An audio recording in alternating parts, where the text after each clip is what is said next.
Good afternoon everyone, সবাই কেমন আছো আমাকে কমেন্টে জানাবে। আজকে রান্না করেছি মুলোর শাক, মুলো পাতা দিয়ে ডাল দিয়ে শাক রান্না করেছি, ডাল ছিটা দিয়েছি। এরকম খেয়ে দেখবেন, খেতে খুবই ভালো লাগে। আমার তো মুলো শাক খেতে খুব ভালো লাগে। আর এখানে রান্না করে নিয়েছি চানা ডাল, যা দিয়ে আমার মেয়ে সকালে স্কুলে খেয়ে গিয়েছে। চানা ডালের মধ্যে সম্বাসে দিয়েছি তেজপাতা, শুকনো মরিচ। আর এখানে রান্না করেছি ফুলকপি আলু ভেজে কাতলা মাছের তরকারি, টমেটোও দিয়েছি।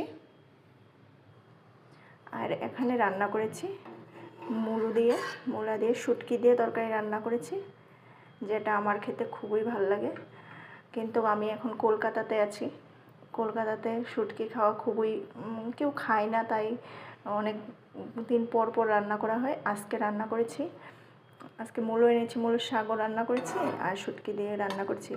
কার কার এরকম শুটকি তরকারি খেতে ভালো লাগে আমাকে জানাবেন।